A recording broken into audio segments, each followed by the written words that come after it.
Nah ya itu tadi Pak ditanya gimana caranya tuh anak muda mau jadi petani Bapak. Iyalah, iyalah Pak. Iya.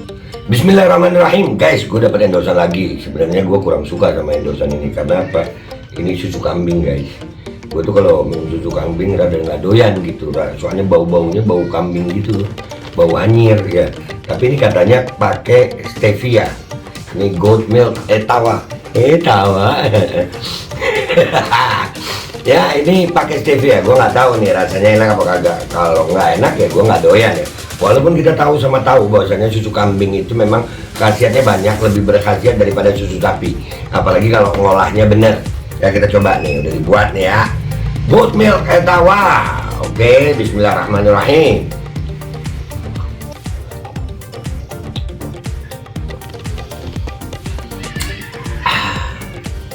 Nggak kayak susu kambing rasanya guys. Beneran enak. Jangan lupa ya guys, Etawa Rich. Ada nomor teleponnya. Kok pengen nambah lagi gue ya, punya lu aja gue ambil kan. Iya, enak loh, beneran. Etawa Rich ya, nomor teleponnya udah ada, enak banget anjir udahlah. Pokoknya nanti ada linknya juga kalau di YouTube ya. Kalau di sini langsung aja hubungi ya. Dan itu enak sih, coba punya lu gue habisin. Assalamualaikum warahmatullahi wabarakatuh. Welcome back, selamat datang lagi di channel Babe Aldo. Bersama gua Babe Aldo, YouTuber rakyat biasa yang tetap santai supaya sehat. Dan jangan lupa ngopi. Bismillahirrahmanirrahim. Alhamdulillahirrabbilalamin. Wassalatu wassalamu ala sayyidil mursalin Sayyidina Muhammadin wa ala alihi washabihi ajma'in.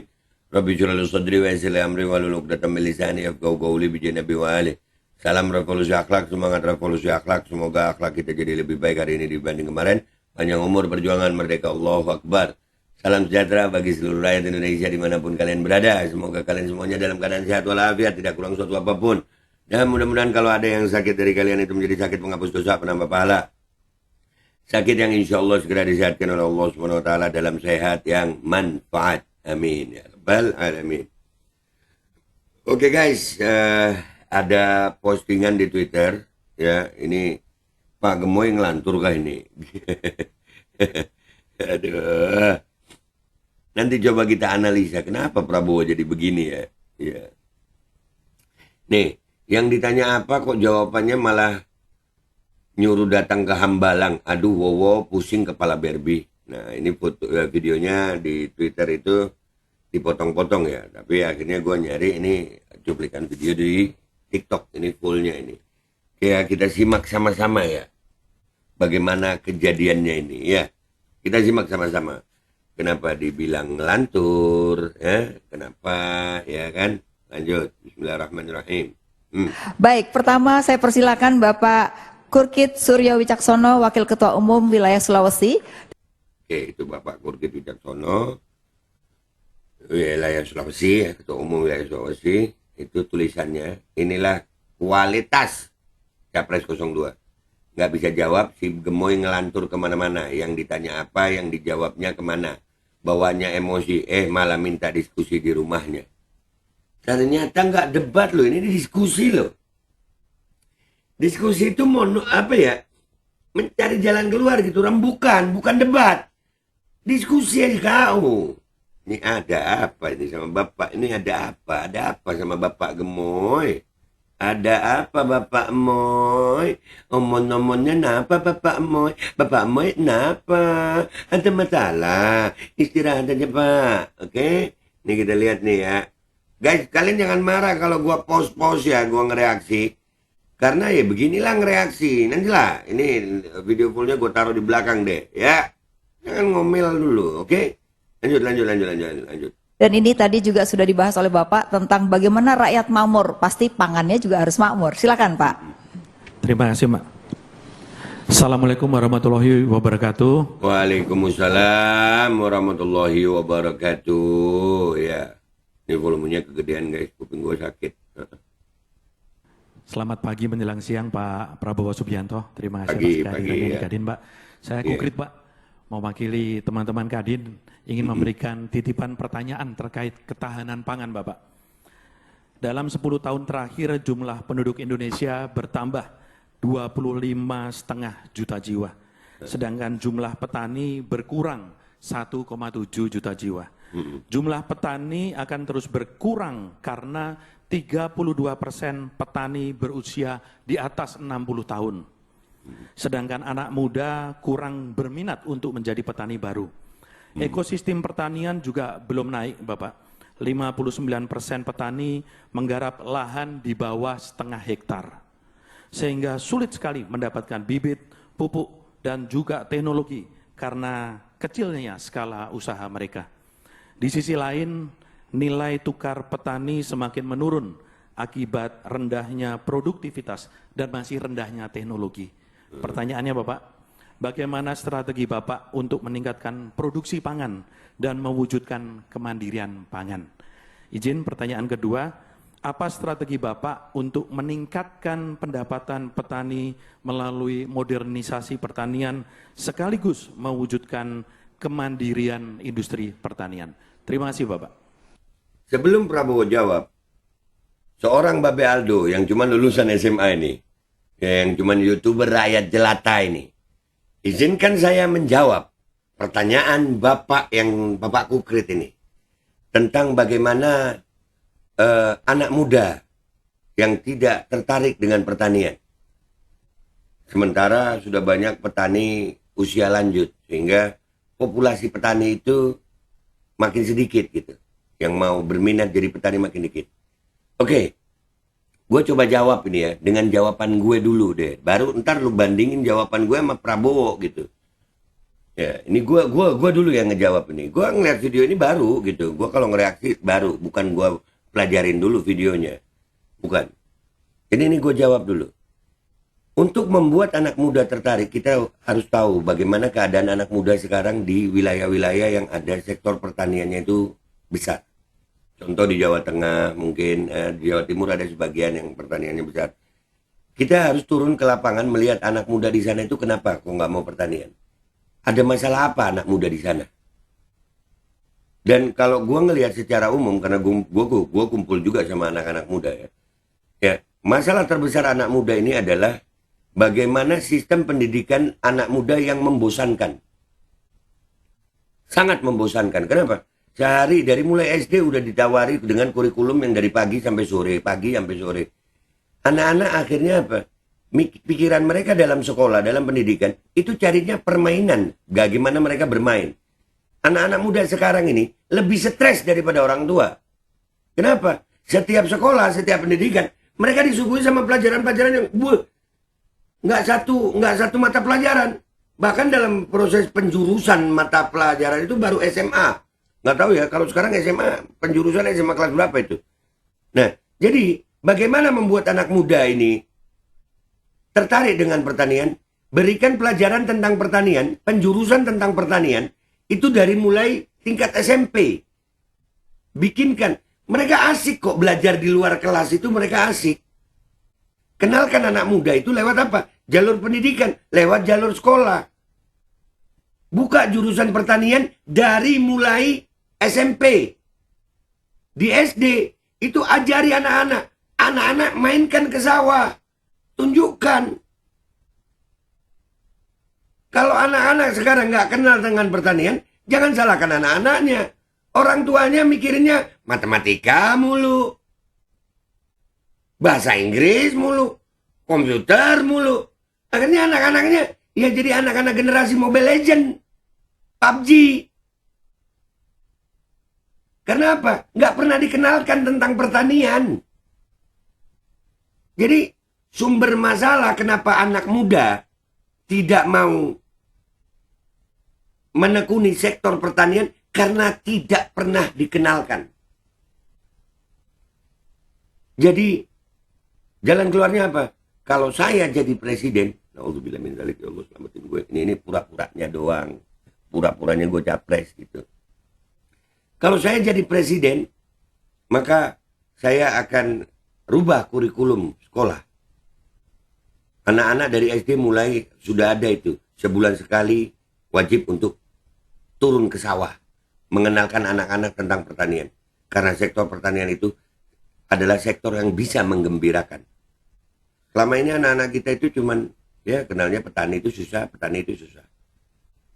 Pertanyaan kedua, di era modernisasi ini, yang harus saya lakukan supaya meningkatkan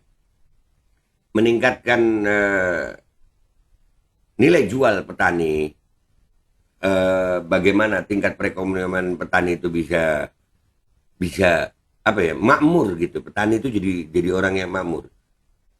Itu dimulai dengan memudahkan pupuk bagi para petani. Kita akan membuat kebijakan di mana pabrik pupuk itu banyak. Di Indonesia ini banyak. Kita akan coba, pemerintah akan mencoba merangkul pabrik-pabrik pupuk yang ada di Indonesia, mencari jalan keluar. Kenapa pupuk jadi langka? Kenapa pupuk jadi susah? Gue keliling guys, gue ada di Jember ya, gue dan hidup gue keliling gitu. Saya, ya masa calon presiden ngomongnya gue lu ya. Tapi nggak apa-apa ini babe. Ya. Jadi permasalahan petani itu adalah tentang kelangkaan pupuk, sehingga mereka itu hasilnya jelek gitu. Kita bisa mengajak anak-anak yang lulusan S1 pertanian mencari jalan keluar untuk ini. Gue bukan petani, tapi gue yakin Indonesia ini banyak orang-orang yang memahami tentang pertanian. Karena negara Indonesia ini adalah negara agraris. Ilmu tentang pertanian itu, dulu kakek-kakek kita, itu nggak dipelajari di bangku kuliah kok. Tapi dipelajari di lapangan. Jadi sebagai presiden, kita akan membuat kebijakan merangkul ahli-ahli pertanian, pabrik-pabrik pupuk, untuk membuat para petani Indonesia itu mendapatkan pupuk dengan mudah dan harga yang murah. Sehingga tingkat produksinya bisa ditingkatkan, sehingga nilai jualnya pun akan mendapatkan nilai jual yang baik dan bisa meningkatkan kemakmuran para petani. Tepuk tangan orang-orang itu. Itu jawaban gue yang bodoh ini. Kita lihat jawabannya. Prabowo Subianto, jenderal lu ini. Apa jawaban dia? Jadi Pak Prabowo ada 2 pertanyaan. Yang satu bagaimana produksi dan kemandirian pangan. Yang kedua adalah meningkatkan pendapatan petani. Silakan Pak. Baik, terima kasih Mas Kukrit. Jadi inilah yang saya maksud ya, bahwa kita harus berpijak pertama dari falsafah dulu. Falsafah baru menghasilkan strategi. Jadi masalah pangan, masalah pertanian adalah masalah hidup dan matinya suatu bangsa. Berarti ini masalah strategis. Ini tidak boleh diperlakukan sebagai masalah niaga. Jadi itu benar. Kenapa berkurang petani? Karena anak-anak muda melihat bapaknya tidak untung. Hidupnya susah. Nilai tukarnya tidak cocok. Dan bahwa alam neoliberal ini membuat anaknya petani sulit untuk dapat the basic services saja, sulit sekolah bagus. Karena semua harus dianggap free market. Free market benar, tetapi basic hak dasar rakyat itu tidak boleh diperdagangkan. Jadi apa? Makanya pengelolaan yang sudah baik di zaman Pak Harto, kenapa dibongkar? Yang benar waktu itu Bulog melaksanakan suatu operasi pengendalian. Kalau harga untuk petani kurang baik bisa dikendalikan, tapi konsumen di kota juga dijaga. Tapi waktu itu kita menyerah kepada IMF, ya kan? Kita percaya bahwa mereka cinta sama kita, padahal tidak ada. Dalam hubungan antara negara tidak ada rasa cinta. Yang penting adalah kepentingan mereka. Kalau kita ambruk, tidak ada urusan bagi mereka, ya kan? Saudara-saudara, saya bukan anti Barat. Saya sebetulnya sangat cinta sama Barat. Masalahnya kadang-kadang Barat tidak cinta sama kita, itu masalahnya. Ya kan? Aku suka makan Burger King, aku suka. Ya kan? Kadang-kadang mereka yang nggak peduli sama kita, ya kan? Jadi keberpihakan, pengelolaan pupuk harus ke petani. jangan pupuk banyak perantaranya, ya kan?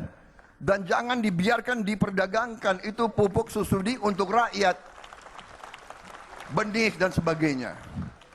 Kemudian salah satu strategi yang paling utama adalah food estate, lumbung padi yang sudah digagas oleh Pak Ibnu Sutowo dari tahun 70.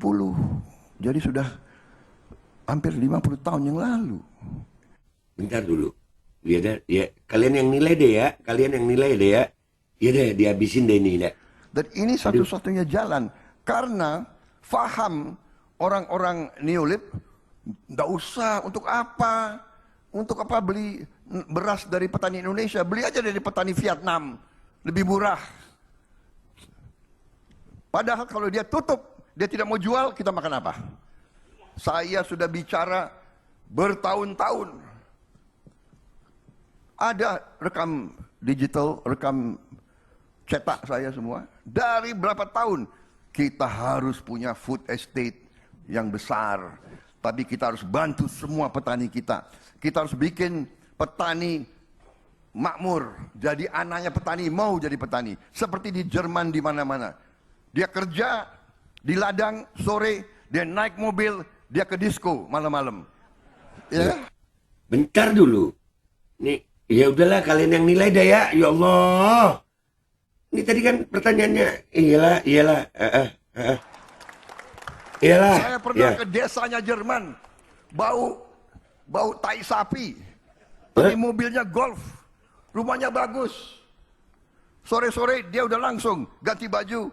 Malam-malam dia dansa di disco. Anak-anak muda mau jadi petani di Jerman. Kita harus bikin anak-anak muda Indonesia mau jadi petani di Indonesia. Nah ya itu tadi Pak ditanya gimana caranya tuh anak muda mau jadi petani Bapak. Iyalah Pak.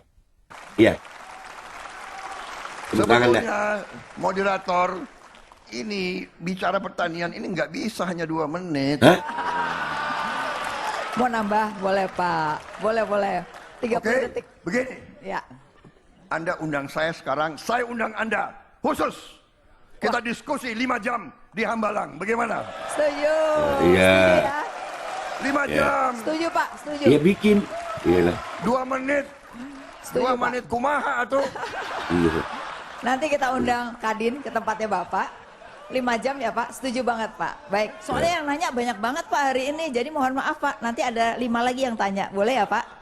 Mau 50 yang nanya, saya layani. Oke, siap. Baiklah pemirsa, Pak Prabowo masih akan menjawab banyak Konkret. pertanyaan. Bagaimana nilai saya?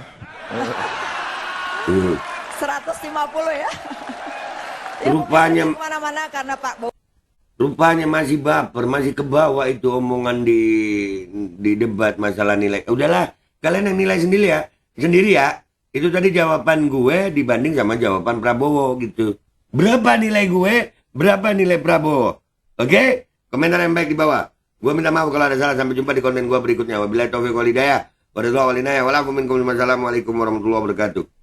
Nih video fullnya gue kasih sama kalian nih. Baik, pertama saya persilakan Bapak Kurkit Surya Wicaksono, Wakil Ketua Umum Wilayah Sulawesi. Dan ini tadi juga sudah dibahas oleh Bapak tentang bagaimana rakyat makmur. Pasti pangannya juga harus makmur. Silakan Pak.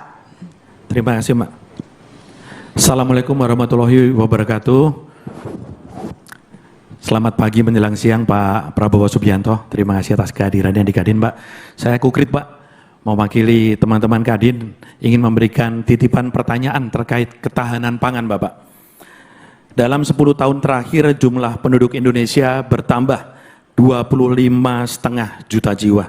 Sedangkan jumlah petani berkurang 1,7 juta jiwa. Jumlah petani akan terus berkurang karena 32% petani berusia di atas 60 tahun.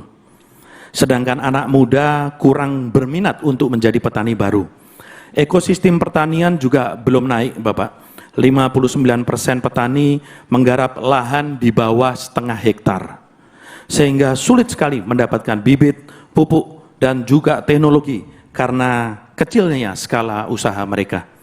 Di sisi lain, nilai tukar petani semakin menurun akibat rendahnya produktivitas dan masih rendahnya teknologi. Pertanyaannya Bapak, bagaimana strategi Bapak untuk meningkatkan produksi pangan dan mewujudkan kemandirian pangan? Izin pertanyaan kedua, apa strategi Bapak untuk meningkatkan pendapatan petani melalui modernisasi pertanian sekaligus mewujudkan kemandirian industri pertanian? Terima kasih Bapak. Jadi Pak Prabowo ada dua pertanyaan. Yang satu bagaimana produksi dan kemandirian pangan, yang kedua adalah meningkatkan pendapatan petani. Silakan Pak. Baik, terima kasih Mas Kukrit. Jadi inilah yang saya maksud, ya, bahwa kita harus berpijak pertama dari falsafah dulu. Falsafah baru menghasilkan strategi. Jadi masalah pangan, masalah pertanian adalah masalah hidup dan matinya suatu bangsa. Berarti ini masalah strategis. Ini tidak boleh diperlakukan sebagai masalah niaga. Jadi itu benar. Kenapa berkurang petani? Karena anak-anak muda melihat bapaknya tidak untung. Hidupnya susah. Nilai tukarnya tidak cocok, dan bahwa alam neoliberal ini membuat anaknya petani sulit untuk dapat the basic services saja, sulit sekolah bagus, karena semua dianggap free market benar, tetapi basic hak dasar rakyat itu tidak boleh diperdagangkan. Jadi apa? Makanya pengelolaan yang sudah baik di zaman Pak Harto, kenapa dibongkar? Yang benar waktu itu Bulog melaksanakan suatu operasi pengendalian. Kalau harga untuk petani kurang baik bisa dikendalikan, tapi konsumen di kota juga dijaga.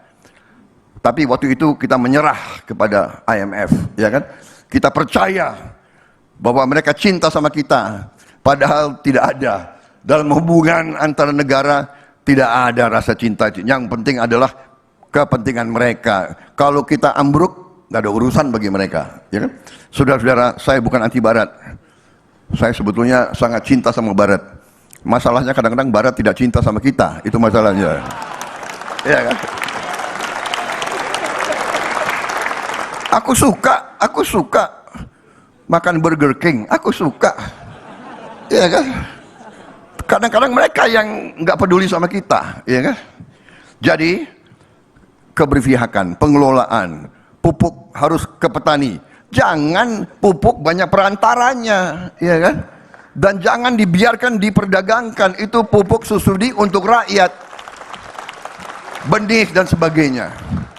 Kemudian salah satu strategi yang paling utama adalah food estate, lumbung padi, yang sudah digagas oleh Pak Ibnu Sutowo dari tahun 70. Jadi sudah hampir 50 tahun yang lalu. Dan ini satu-satunya jalan. Karena faham orang-orang neolib, nggak usah untuk apa beli beras dari petani Indonesia, beli aja dari petani Vietnam, lebih murah. Padahal kalau dia tutup, dia tidak mau jual, kita makan apa? Saya sudah bicara bertahun-tahun. Ada rekam digital, rekam cetak saya semua. Dari berapa tahun? Kita harus punya food estate yang besar, tapi kita harus bantu semua petani kita. Kita harus bikin petani makmur, jadi anaknya petani mau jadi petani. Seperti di Jerman, di mana-mana. Dia kerja di ladang, sore dia naik mobil, dia ke disco malam-malam. Ya, saya pernah ke desanya Jerman, bau tai sapi, tapi mobilnya Golf. Rumahnya bagus. Sore-sore dia udah langsung ganti baju. Malam-malam dia dansa di disco. Anak-anak muda mau jadi petani di Jerman. Kita harus bikin anak-anak muda Indonesia mau jadi petani di Indonesia. Sebetulnya moderator ini bicara pertanian ini nggak bisa hanya 2 menit. Mau nambah boleh Pak, boleh 30 Oke, detik. begini. Ya, Anda undang saya sekarang, saya undang Anda khusus. Kita diskusi 5 jam di Hambalang. Bagaimana? setuju ya, 5 jam, setuju Pak, setuju. 2 menit, Setuju, 2 Pak. menit kumaha tuh. Nanti kita undang Kadin ke tempatnya Bapak. 5 jam ya Pak, setuju banget Pak. Baik, soalnya yang nanya banyak banget Pak hari ini, jadi mohon maaf Pak, nanti ada 5 lagi yang tanya, boleh ya Pak? Mau 50 yang nanya, saya layani. Oke, siap.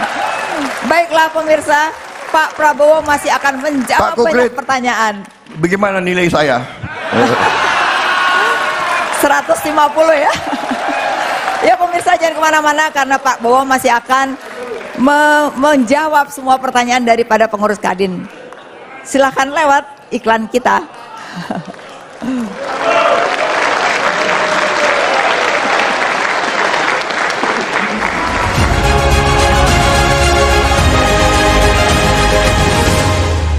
Al Godi, sekarang ada warnanya loh, baju Koko Habaib.